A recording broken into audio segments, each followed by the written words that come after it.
Welcome to Budget EDH. Today we'll be looking at Miirym Sentinel Wyrm again. I know we just did this, but this time we're lowering the budget to 25 cents per card. I think we can pull this off pretty easily because, as we all know, Miirym is a Temur big stuff deck. It's a mid-range, it's got dragons, super powerful, tons of card draw, tons of ramp, and the red pulls in a lot of the removal aspect that green and blue kind of lacks.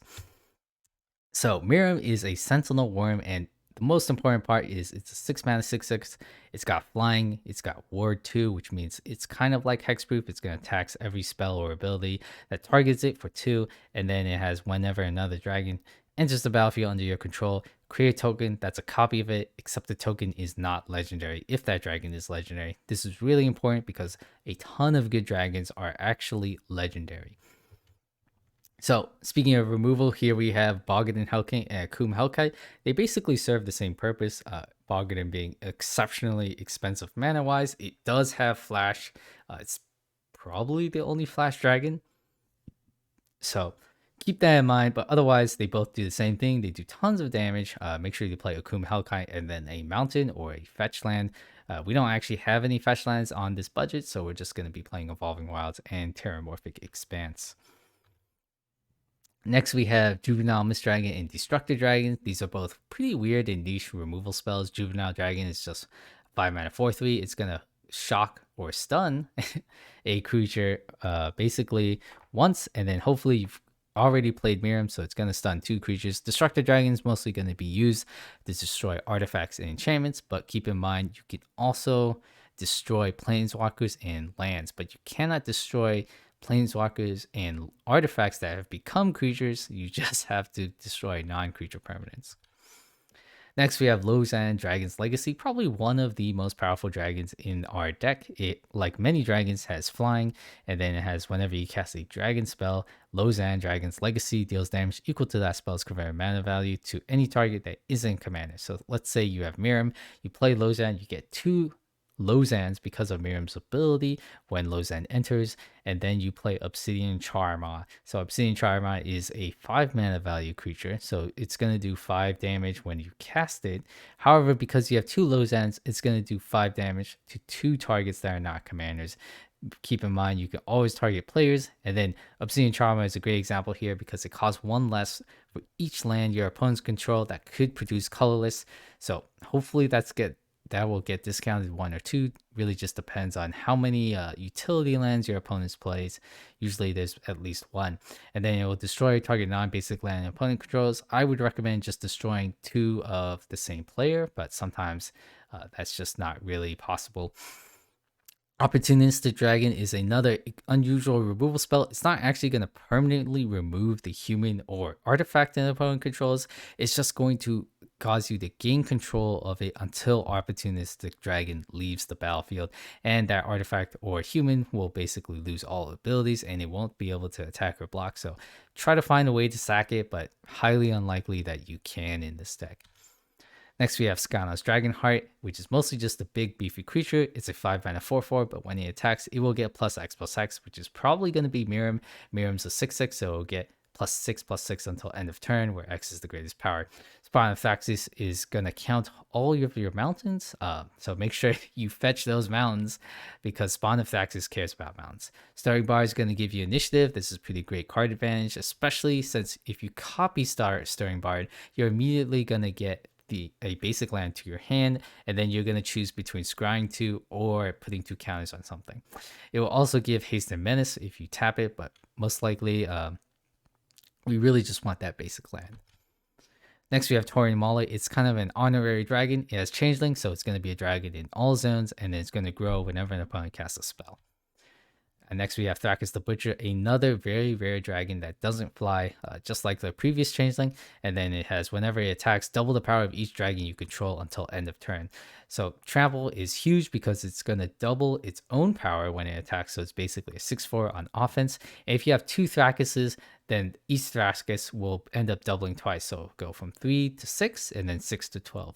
That's going to be a lot of damage when 2 12/4s attack, including Miirym. This is almost guaranteed to be lethal unless your opponent has tons of blockers.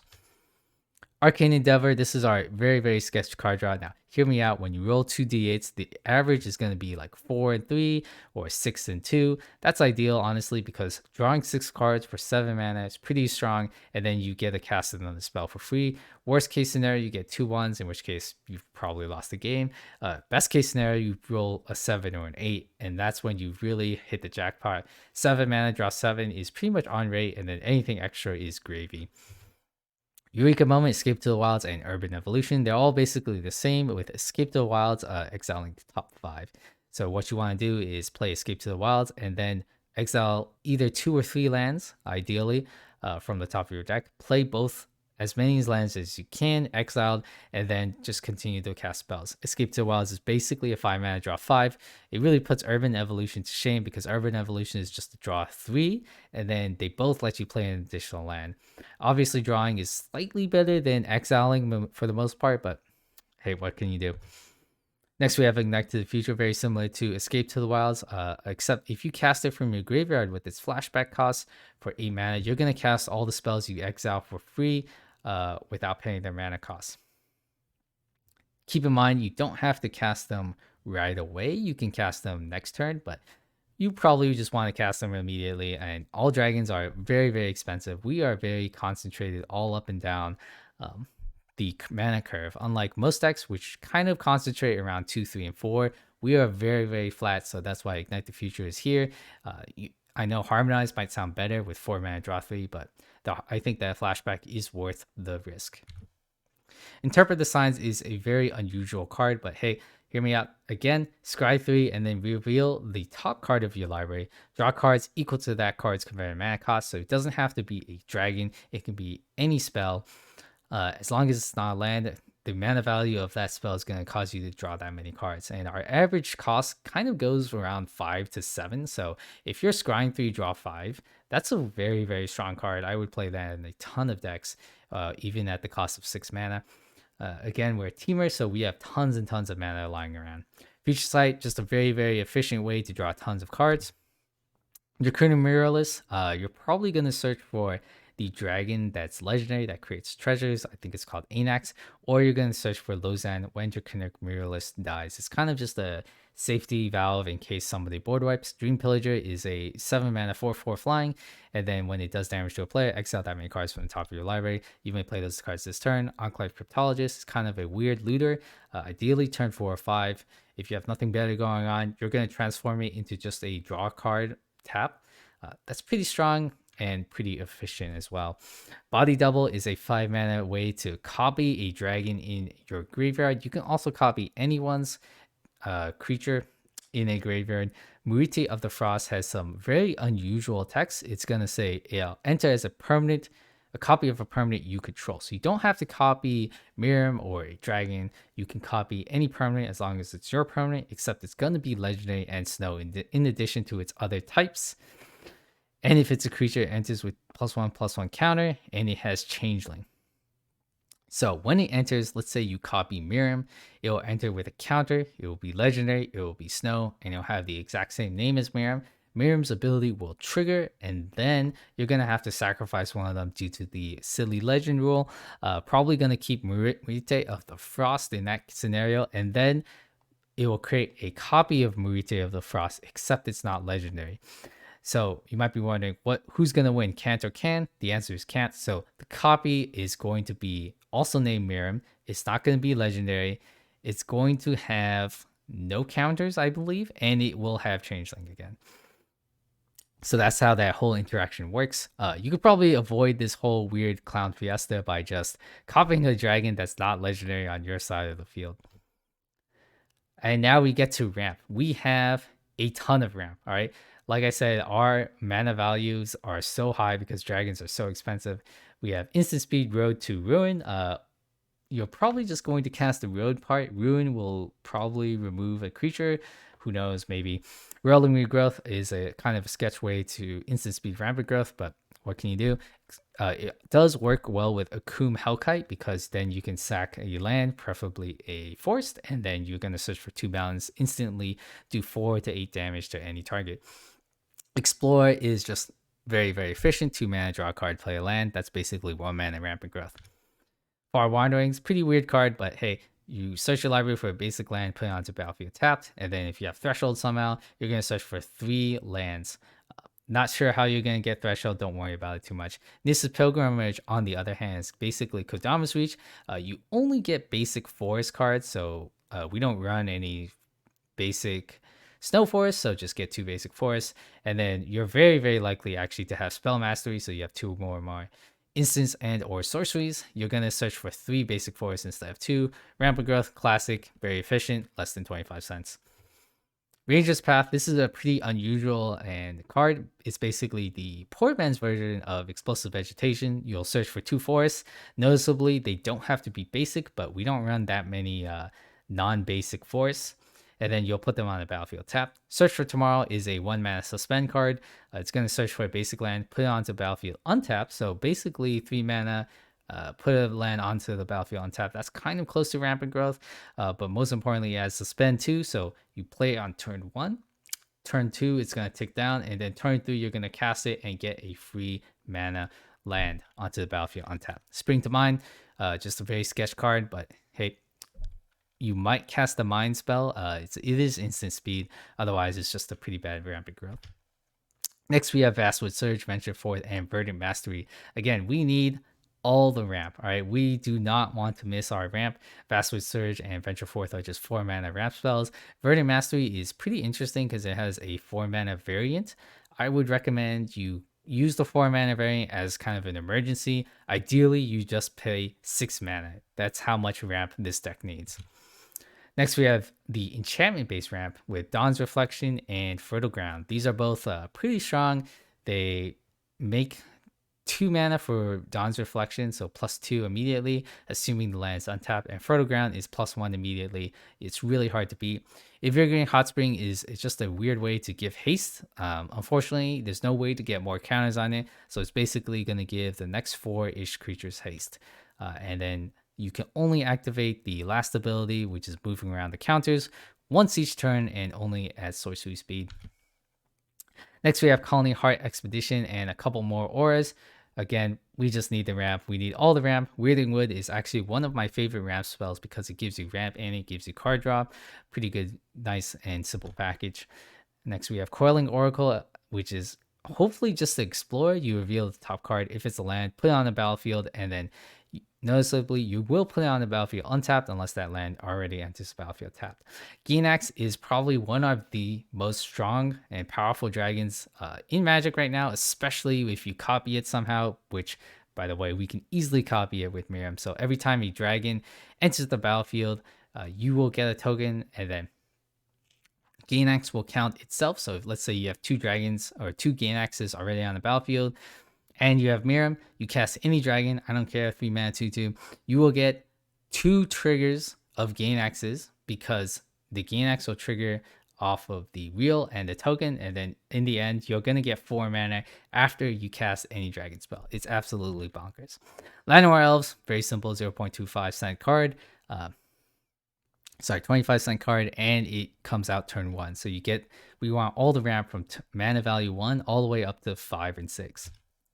Nimble Claw Adept, it's going to combo with all of our enchantments we just showed you. It's going to untap 2 target permanents. The problem is you can only do it at sorcery speed and once each turn.